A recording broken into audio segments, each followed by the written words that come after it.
An unlikely time for a call. I picked it up, said, "Hello?" And after a brief pause, the caller hung up.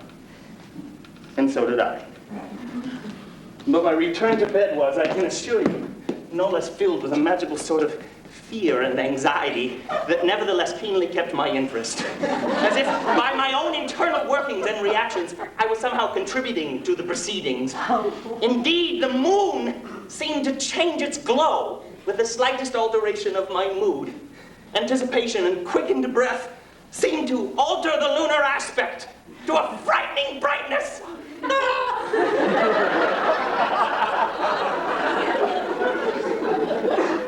And another force was at work, a kind of magnetic attraction from the moon to my body, which literally pulled me from my bed.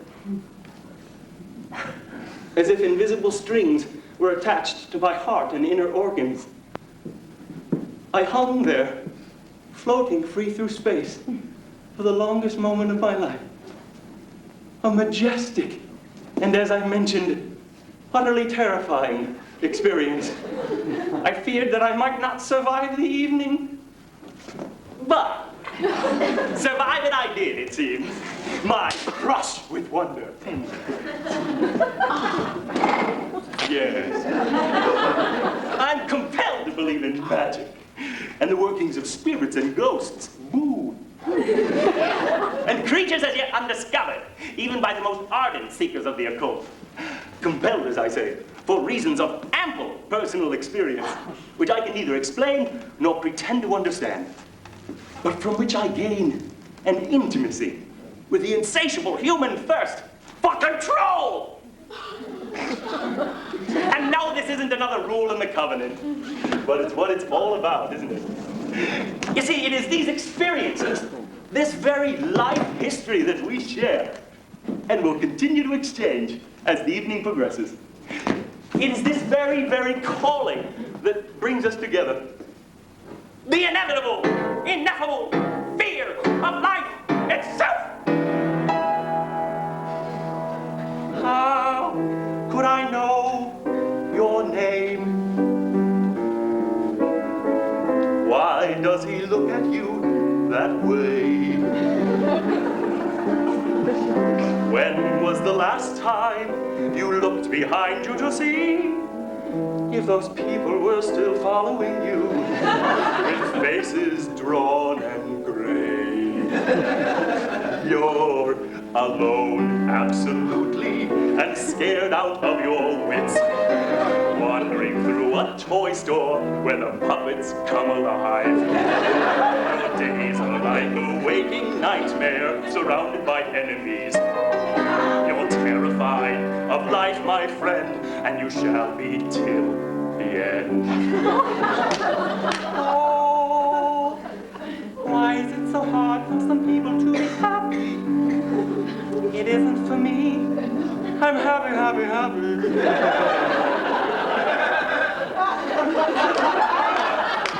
And now with that said, I think it's only fair that we continue. Pinch yourselves, just to make sure you're still here. Cause just enough pain to know that it is you who are here, in fact, and nobody else. That's a good little trick, isn't it? And it's another rule in the covenant, so you want to try it. I call it rule number 404. Train with pain.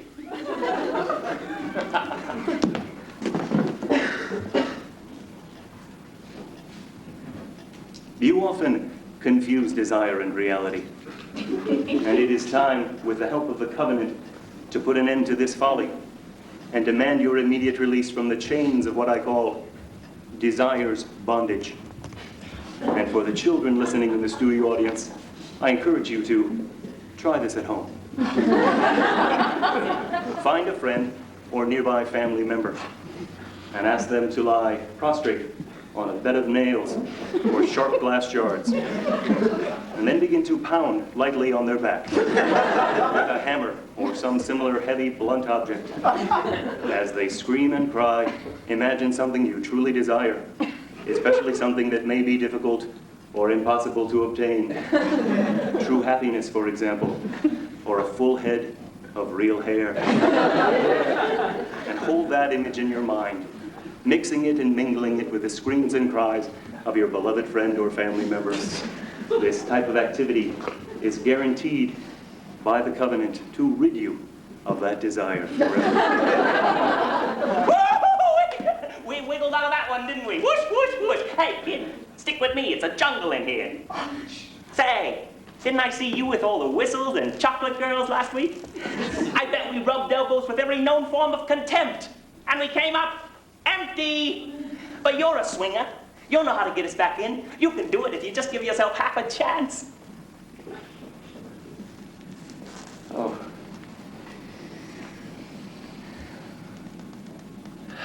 Welcome back to this time and place.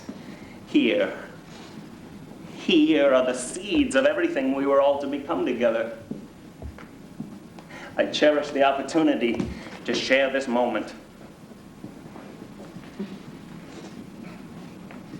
And the next. And the next.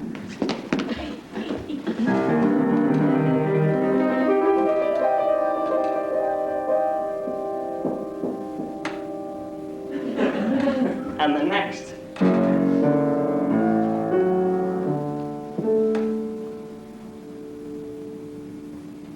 And the next.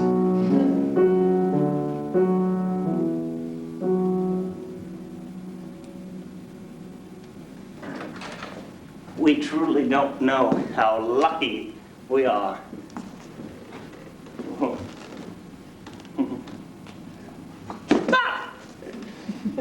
Here's a funny little story, and a great example of another rule in the covenant. I call it rule number 404, B epsilon delta.